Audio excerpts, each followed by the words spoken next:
Hello and good morning students. Previous class में अपन 12th chemistry का chapter पढ़ रहे थे कोऑर्डिनेशन कंपाउंड्स। उसी में अपन वापस यहाँ से कंटिन्यू कर रहे हैं valence bond theory, VBT short में इसको बोलते हैं। लाइनस पॉलिंग द्वारा इस पे स्टार्टिंग के अंदर वर्क किया गया था। बेसिकली वीबीटी का मतलब होता है कॉम्प्लेक्स कंपाउंड के अंदर मेटल और लिगेंड के बीच बॉन्ड फॉर्मेशन। मेटल अपने वैकेंट ऑर्बिटल और लिगेंड अपने इलेक्ट्रॉन से फिल्ड जो ऑर्बिटल होते हैं उनके बीच हाइब्रिडाइजेशन प्रोसेस द्वारा सिग्मा बॉन्ड यानी कि कोवैलेंट बॉन्ड का फॉर्मेशन करते हैं। ये बेसिक मीनिंग है वीबीटी का, ठीक है। मतलब वैलेंस बॉन्ड थ्योरी के अंदर कोऑर्डिनेशन कंपाउंड में मेटल अपने वैकेंट डी ऑर्बिटल और लिगेंड अपने इलेक्ट्रॉन्स फ्री इलेक्ट्रॉन्स को कोवैलेंट बॉन्ड फॉर्मेशन में यूज में लेंगे, जिसके कारण कौन सा बॉन्ड बनेगा, सिग्मा बॉन्ड। और सिग्मा बॉन्ड के नंबर के बेसिस पे अपन कह सकते हैं कि जो हाइब्रिडाइजेशन स्टेट्स हैं, जैसे अगर कॉम्प्लेक्स कंपाउंड में मेटल का कोऑर्डिनेशन नंबर है 2 तो हाइब्रिडाइज स्टेट बनेगा sp और ज्योमेट्री होगी इसकी लीनियर। सेम ऐसे ही अगर मेटल का कोऑर्डिनेशन नंबर 4 है तो हाइब्रिडाइजेशन स्टेट यानी संकरण अवस्था हो सकती है या तो sp3 और या फिर क्या होगी dsp2। अगर sp3 है तो टेट्राहेड्रल ज्योमेट्री होगी और dsp2 के केसेस में स्क्वायर प्लेनर ज्यामिति बनेगी। 6 के लिए D2sp3 या फिर sp3d2। अगर D2 यानी D स्टार्टिंग के अंदर आ रहा तो इसको बोलते हैं अपन इनर ऑर्बिटल कॉम्प्लेक्स, आंतरिक कक्षक संकुल। और अगर D लास्ट में आ रहा तो इसको बोलेंगे अपन ज्योमेट्री ऑक्टाहेड्रल, लेकिन कौन सा, आउटर ऑर्बिटल कॉम्प्लेक्स। करेक्ट ना। तो अच्छा, मैग्नेटिक मोमेंट से पहले मैं आपको वापस बता दूं कि वीबीटी के अंदर जो लाइनस पॉलिंग ने एक्सप्लेन किया था कि कोऑर्डिनेशन कंपाउंड में मेटल अपने वैकेंट ऑर्बिटल का यूज करता है लिगेंड के फील्ड इलेक्ट्रॉन्स के साथ में बॉन्ड फॉर्मेशन के लिए। ये कौन सा वाला बॉन्ड होता है, कोवैलेंट बॉन्ड, जो सिग्मा बॉन्ड के रूप में अपन काउंट करेंगे। कितने सिग्मा बॉन्ड है उसके बेसिस पे हम उस कॉम्प्लेक्स कंपाउंड में हाइब्रिडाइजेशन स्टेट यानी कि संकरण अवस्था और ज्योमेट्री का पता लगा सकते हैं। अगर कोऑर्डिनेशन नंबर की वैल्यू 2 होगी तो sp हाइब्रिडाइजेशन होगा और ज्योमेट्री होगी वहां पे लीनियर। अगर 3 है तो sp2, 4 है तो sp3, लेकिन 4 में आपने देखा था दो अलग अलग कंडीशन थी, एक sp3 और एक dsp2। अगर sp3 होगा तो फिर ज्योमेट्री अपन टेट्राहेड्रल बोलेंगे और अगर dsp2 होगा तो स्क्वायर प्लेनर। कोऑर्डिनेशन नंबर की वैल्यू अगर 6 है तो दो कंडीशन पॉसिबल है, d2sp3 और sp3d2। मैग्नेटिक मोमेंट ये हमने पहले भी पढ़ रखा है डी और एफ ब्लॉक वाले चैप्टर में कि अगर मेटल के अंदर कम से कम एक भी अनपेयर्ड इलेक्ट्रॉन आता है तो वहां पे उसका मैग्नेटिक नेचर क्या बन जाएगा, पैरामैग्नेटिक। यानी एक भी अगर अयुग्मित इलेक्ट्रॉन है धातु के डी कक्षक के अंदर तो वो कॉम्प्लेक्स कंपाउंड अनुचुंबकीय मतलब पैरामैग्नेटिक नेचर शो करेगा। अच्छा, मैग्नेटिक मोमेंट की वैल्यू अपन कौन से फॉर्मूले से फाइंड कर सकते हैं, mu equals to under root of n into n+2 और इसकी यूनिट हो जाएगी Bohr magneton. Magnetic properties by CFT यानी कि क्रिस्टल फील्ड थ्योरी। इसमें दो टाइप के कॉम्प्लेक्स बनते हैं, एक लो स्पिन कॉम्प्लेक्स और एक हाई स्पिन कॉम्प्लेक्स। लो स्पिन कॉम्प्लेक्स और हाई स्पिन कॉम्प्लेक्स लिगेंड पे डिपेंड करेगा। जैसे हम बात करें वीक लिगेंड की तो वीक लिगेंड अगर है तो वहां पे हाई स्पिन कॉम्प्लेक्स बनेगा और आउटर ऑर्बिटल कॉम्प्लेक्स। ये इसको याद करने का एक ट्रिक है अपने पास, WHO। W का मतलब वीक लिगेंड अगर मेटल के साथ प्रेजेंट है तो हाई स्पिन कॉम्प्लेक्स बनेगा। हाई स्पिन का मतलब हुआ कि इलेक्ट्रॉन जब बढ़ना शुरू करेंगे तो 3 इलेक्ट्रॉन T2G यानी कि लोअर एनर्जी स्टेट में भरेंगे और बचा हुआ इलेक्ट्रॉन पेयर नहीं होगा बल्कि कहां चला जाएगा, ऊपर EG ऑर्बिटल के अंदर। और अगर स्ट्रॉन्ग लिगेंड आ गया, स्ट्रॉन्ग लिगेंड में इलेक्ट्रॉन सब के सब कहां भरने पड़ेंगे अपने को, T2G में। EG यहाँ पे क्या रहेगा बताओ, खाली पड़ा रहेगा। देन ये एक क्वेश्चन है अपने पास कॉम्प्लेक्स कंपाउंड, इसमें हमें हाइब्रिडाइजेशन स्टेट पता करना है, इसकी मैग्नेटिक नेचर पता करनी है और इसकी ज्योमेट्री पता करनी है। ये 3 क्वेश्चन सॉल्व करने होते हैं on the basis of VBT valence bond theory के बेसिस पे। तो सबसे पहला काम होगा इसका IUPAC नाम लिखना। तो आप देख रहे हो यहाँ पे 6 अमोनिया मॉलिक्यूल हैं लिगेंड के फॉर्म में, तो इसका नाम बन जाएगा हेक्साएमीन। देन कोबाल्ट, सेंट्रल मेटल जो यहाँ पर प्रेजेंट है कोबाल्ट, इसका ऑक्सीडेशन नंबर हो जाएगा 3rd। ये क्वेश्चन इसी सीक्वेंस में सॉल्व करने, पहले दिए गए कॉम्प्लेक्स कंपाउंड का IUPAC नाम लिखो आप, तो यहाँ हमने नाम लिखा हेक्साएमीन कोबाल्ट थर्ड आयन के फॉर्म में। देन सेकंड स्टेप होगा जो मेटल आपको दे रखा है उसका इलेक्ट्रॉनिक कॉन्फ़िगरेशन, जैसे कि ये कोबाल्ट 27 नंबर पे एटॉमिक नंबर, तो इसका इलेक्ट्रॉनिक कॉन्फ़िगरेशन बन जाएगा 18 आर्गन 3d और 4s। तो 3d में जाएंगे 7 इलेक्ट्रॉन और s में जाएंगे 2 इलेक्ट्रॉन। उसके बाद में जो ऑक्सीडेशन नंबर अपने पास आया था उसके बेसिस पे हमें इसमें से इलेक्ट्रॉन्स हटाने पड़ेंगे। जैसे +3 है तो 2 इलेक्ट्रॉन s में से जाएंगे और 1 इलेक्ट्रॉन किस में से हटाना अपने को 3d में से। तो अपने पास कितने इलेक्ट्रॉन बच जाएंगे 3d के अंदर, यहाँ पे 6 इलेक्ट्रॉन। उन 6 इलेक्ट्रॉन को आप हुंड्स के रूल के हिसाब से d ऑर्बिटल में भर दोगे। उसके बाद हमें यह पता करना है कि यहाँ पे जो लिगेंड है मेटल के साथ वो स्ट्रॉन्ग है या वीक लिगेंड है।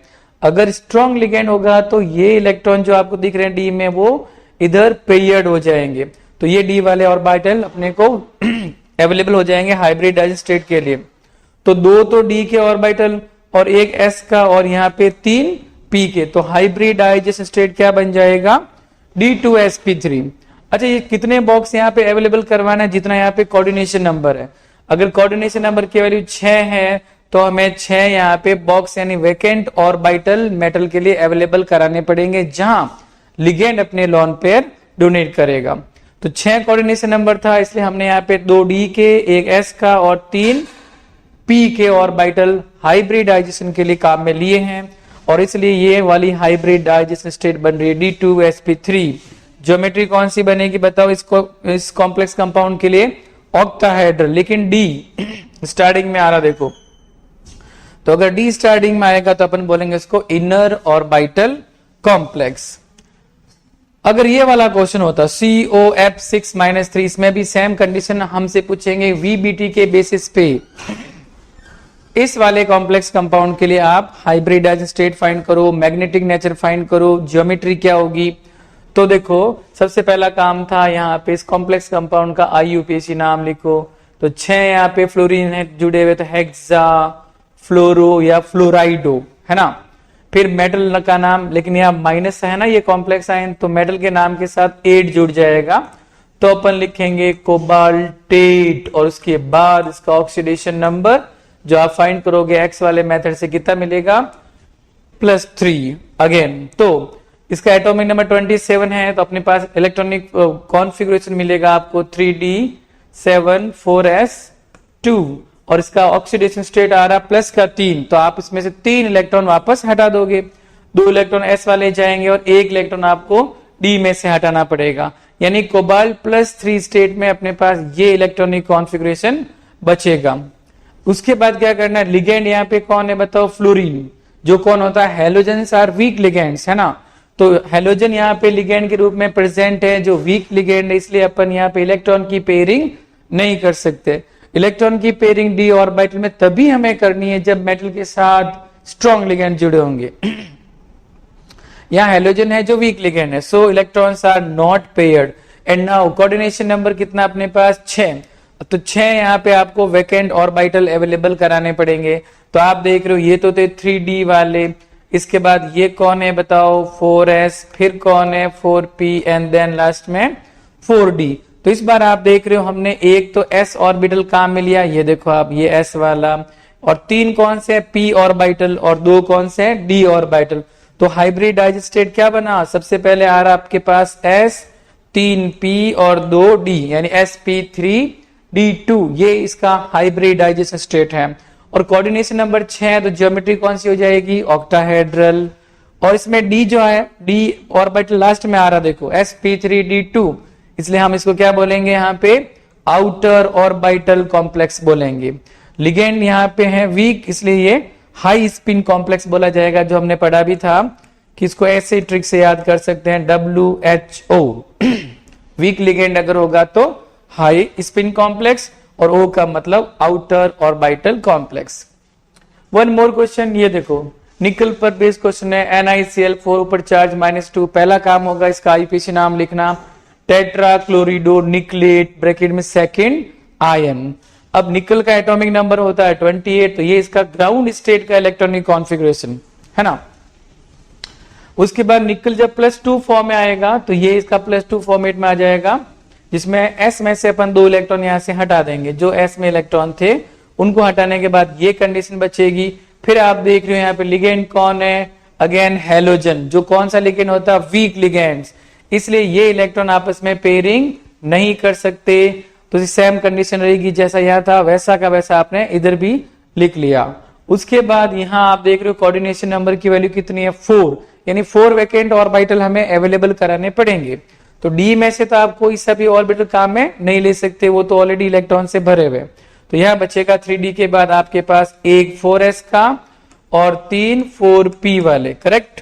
तो टोटल ब्लैकेज यहाँ पे जो हाइब्रिड डाइजेशन स्टेट बनेगी वो क्या बन जाएगी, sp3, क्योंकि एक s ऑर्बिटल और 3p ऑर्बिटल हाइब्रिडाइजेशन में पार्टिसिपेट करेंगे। So it is sp3 hybridisation. और जब sp3 हाइब्रिडाइजेशन होता है ना, तो ज्योमेट्री कौन सी बनती है, टेट्राहेड्रल। इसमें आप देख रहे हो इलेक्ट्रॉन्स क्या है, अनपेयर्ड फॉर्म में। तो इसका अगर मैग्नेटिक नेचर आपसे पूछेंगे तो अपन क्या लिखेंगे बताओ, पैरामैग्नेटिक नेचर। तो वीबीटी से आप क्या क्या चीजें फाइंड कर रहे हो, एक हाइब्रिडाइजेशन स्टेट, एक ज्योमेट्री और एक मैग्नेटिक नेचर। पैरामैग्नेटिक है कि वो डायमैग्नेटिक है। ये सेम क्वेश्चन है, बस पिछले वाले क्वेश्चन में आपको यहाँ पे Cl दिख रहा था, यहाँ पर साइनाइड आ गया जो स्ट्रॉन्ग लिगेंड होता है, इसलिए यहाँ पे क्या हो जाएगा बताओ, ये इलेक्ट्रॉन इस साइड पेयरिंग कर लेगा। तो आपको हाइब्रिडाइजेशन के लिए जो अवेलेबल होंगे ऑर्बिटल, उसमें एक होगा डी का, एक होगा एस का और 2 कौन से मिलेंगे अपने को, पी वाले। इसलिए इस केस में आपको हाइब्रिड स्टेट क्या मिलने वाला है, DsP2, और इसकी ज्योमेट्री क्या हो जाएगी, स्क्वायर प्लेनर। ये देखो ऐसा स्क्वायर प्लेनर था, जबकि टेट्राहेड्रल में ऐसी ज्योमेट्री नहीं थी।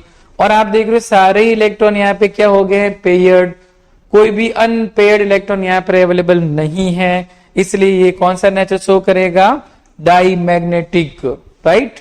और लिगेंड कौन सा, स्ट्रॉन्ग लिगेंड। तो यहाँ पे कौन सा कॉम्प्लेक्स बनेगा बताओ, low spin complex. Then one more example, ये भी सेम उसी कॉन्सेप्ट से सॉल्व होगा। क्रोमियम है, साथ में अमीन है, तो 6 के लिए अपन लिखेंगे हेक्सा एमीन, फिर क्रोमियम।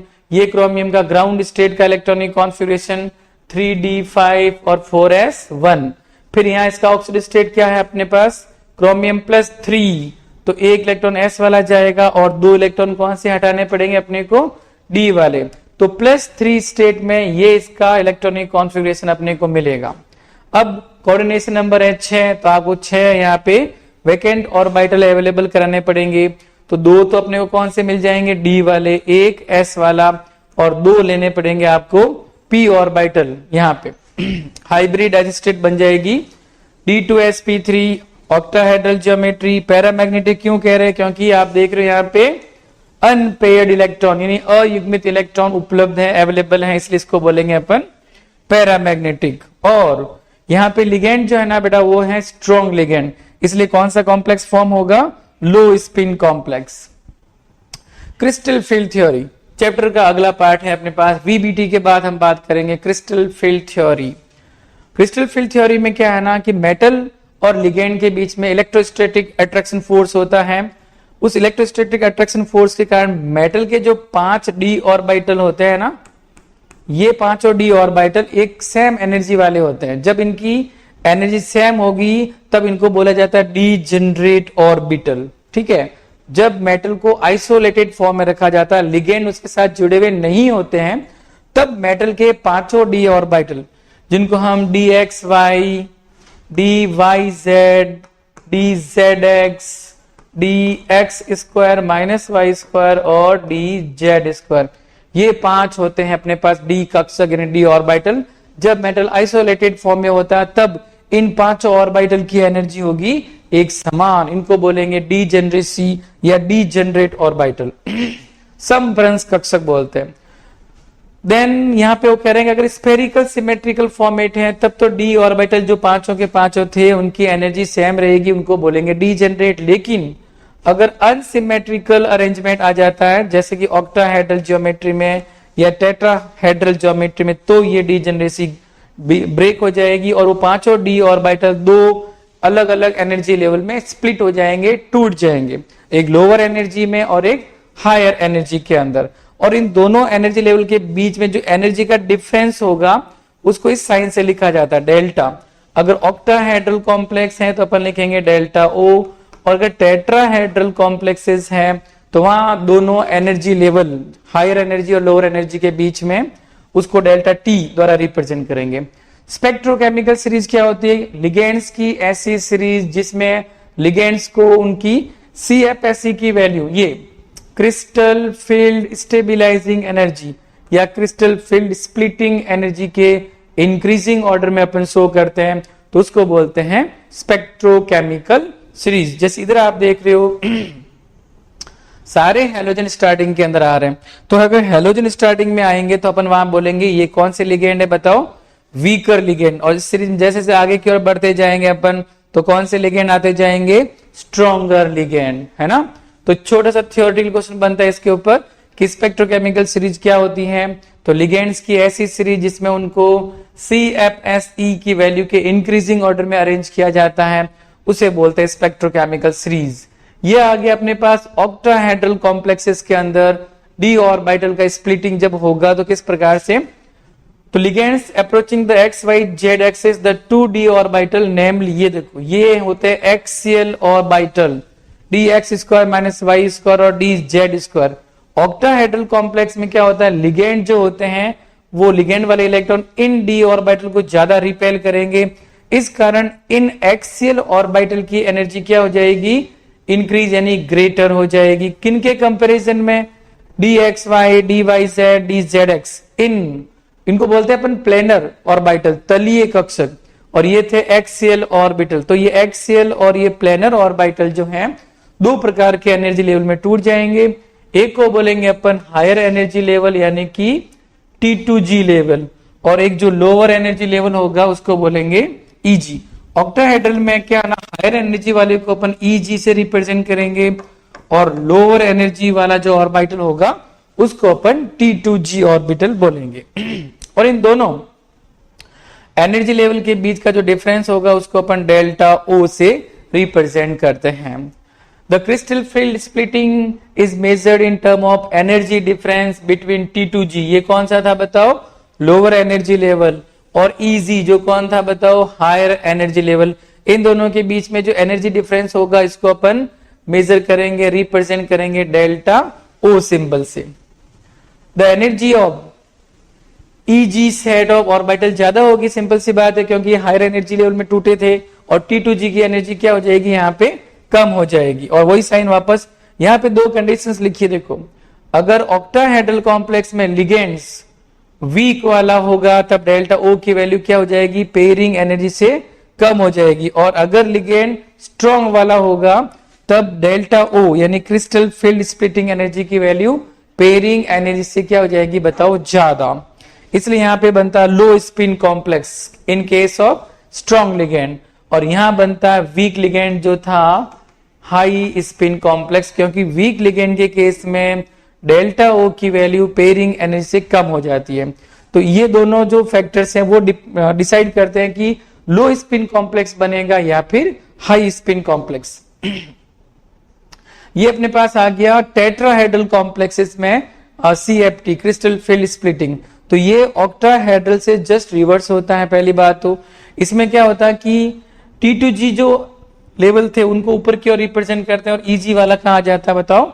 नीचे की ओर। और इनमें जो एनर्जी का डिफरेंस होगा उसको अपन डेल्टा T से रिप्रेजेंट करते हैं। इसमें आप देख रहे हो T2G सेट की एनर्जी क्या है बताओ? ज्यादा एज कंपेयर टू EG के अंदर। और ऑक्टाहेड्रल कॉम्प्लेक्सेस के अंदर हायर ऑर्बिटल का फॉर्मेशन रेयरली होता है, जो यहाँ पे अपने पास लिखा हुआ है कि energy of high spin complex DD colour in coordination compound, संकुल यौगिकों में रंगीन गुण, ये हमने D और F ब्लॉक वाले चैप्टर में पढ़ा था। DD ट्रांजिशन के कारण जब इलेक्ट्रॉन लोअर एनर्जी से हायर एनर्जी में ट्रांसफर होता है और वापस जब ग्राउंड स्टेट में लौटता है तो वो विजिबल एनर्जी को एब्सॉर्ब करता है जब ग्राउंड स्टेट से हायर एनर्जी स्टेट में जाएगा, और जब मूव बैक करेगा वापस ग्राउंड स्टेट में पहुंचेगा तो उसी एनर्जी को क्या कर देता है? रिलीज, जो अपने को कलर के फॉर्म में ऑब्जर्व होती है। तो कोऑर्डिनेशन कंपाउंड में भी कलर प्रॉपर्टी के लिए रेस्पॉन्सिबल कौन हुआ? DD transition. अगर D0 या फिर D10 इलेक्ट्रॉनिक कॉन्फ़िगरेशन मिलेगा तो वहां पे डी ट्रांजिशन नहीं होगा और उस केस में कलर प्रॉपर्टी भी नहीं हो पाएगी। मेटल कार्बोनिल कंपाउंड्स, ये कॉम्प्लेक्स कंपाउंड ऐसे होते हैं इसमें मेटल के साथ सिर्फ कौन सा लिगेंड जुड़ा होगा, कार्बोनिल, CO ग्रुप। कार्बोनिल में यहाँ पे डोनर एटम कौन हुआ बताओ, कार्बन। कार्बन अपने इलेक्ट्रॉन किसको डोनेट कर रहा है, मेटल के वैकेंट d ऑर्बिटल में। ये एग्जांपल जैसे आपको दिख रहा है टेट्रा कार्बोनिल निकल 0, यानी मेटल कार्बोनिल जो कॉम्प्लेक्स कंपाउंड होते हैं उसमें मेटल का ऑक्सीडेशन नंबर हमेशा क्या रहेगा बताओ, 0 रहेगा। ये सिनर्जिक बॉन्डिंग को शो करा, बैक बॉन्डिंग या सिनर्जिक बॉन्डिंग बोलते हैं, जिसमें आप देख रहे हो कि कार्बोनिल ग्रुप में जो कार्बन डोनर एटम है वो अपने इलेक्ट्रॉन मेटल के वैकेंट d ऑर्बिटल को डोनेट करके कौन से बॉन्ड का फॉर्मेशन करेगा, सिग्मा बॉन्ड। यानी मेटल और कार्बन के बीच में, मेटल और कार्बन के बीच जो सिग्मा बॉन्ड का फॉर्मेशन हो रहा है वो तो किसके कारण हो रहा है, by the donation of electron by ligand into vacant orbital of metal. Same वापस मेटल भी अपने d ऑर्बिटल में जो इलेक्ट्रॉन्स होते हैं उनको लिगेंड के पाई स्टार ऑर्बिटल में अगर डोनेट करता है तो कौन से बॉन्ड का फॉर्मेशन होगा, यहाँ पे पाई बॉन्ड का फॉर्मेशन हो जाता है। तो इसको बोलते हैं अपन बैक बॉन्डिंग। एक बॉन्ड तो बन रहा है सिग्मा, एक बॉन्ड बन रहा है पाई। सिग्मा बॉन्ड तो बन रहा है लिगेंड के इलेक्ट्रॉन जब मेटल को अवेलेबल होते हैं, डोनेट किए जाते हैं, और पाई बॉन्ड का फॉर्मेशन हो रहा है जब मेटल अपने d ऑर्बिटल में जो इलेक्ट्रॉन होते हैं उनको लिगेंड के pi star anti bonding d orbital में अगर डोनेट करते हैं तो। एप्लीकेशंस ऑफ कोऑर्डिनेशन कंपाउंड, कहां ये कोऑर्डिनेशन कंपाउंड्स अपने डेली लाइफ में काम में आते हैं। जैसे कुछ जगह पे लिखा है यहाँ पे फोटोग्राफी के अंदर, मेटलर्जिकल प्रोसेस के अंदर, इन सब जगहों में काम आते हैं। अगर हम बायोलॉजिकल वे में देखें तो हीमोग्लोबिन भी एक प्रकार का कॉम्प्लेक्स कंपाउंड होता है जिसमें सेंटर एटम कौन होता है, आयरन। वो भी कौन से फॉर्मेट में, फेरस आयन के फॉर्म में होता है, Fe+2। ऐसे विटामिन B12 जिसका दूसरा नाम होता है साइनोकोबालएमीन, ये भी एक प्रकार का कॉम्प्लेक्स कंपाउंड है। इसमें सेंट्रल एटम होता है कोबाल्ट +3 ऑक्सीडेशन स्टेट के अंदर। लेबोरेटरिकल वे में देखें अपन तो Ni+2 निकल के कुछ कॉम्प्लेक्स कंपाउंड है जिसमें लिगेंड होता है डाई मिथाइल ग्लाइऑक्सिम। इसका यूज किया जाता है पानी के जो हार्डनेस होता है उसके एस्टिमेशन में। मेडिसिन की बात अगर हम करें तो सिस्प्लेटिन जो होता है वो कैंसर रेडियोथेरेपी में काम में लिया जाता है। ऐसे फोटोग्राफी डेवलपिंग में आपको पता होगा सिल्वर ब्रोमाइड का यूज किया जाता है, और ये वापस मेटलर्जिकल प्रोसेस जिसमें ये मैक आर्थर फॉरेस्ट प्रोसेस जिसमें साइनाइड का यूज किया जाता है, इसको साइनाइड प्रोसेस भी बोला जाता है। ये बेसिकली गोल्ड और सिल्वर जो मेटल होते हैं उनके एक्सट्रैक्शन में काम में लिया जाता है। तो ये अपना कोऑर्डिनेशन कंपाउंड का चैप्टर था। तो इस प्रकार हमने फर्स्ट बुक के 5 चैप्टर यहाँ पे कंप्लीट कर लिए हैं। अगली वीडियो क्लास के अंदर हम पार्ट 2 जो अपनी ऑर्गेनिक केमिस्ट्री है उसका चैप्टर कंटिन्यू करेंगे, और उस चैप्टर का नाम है हेलो एल्केन हेलो एरीन।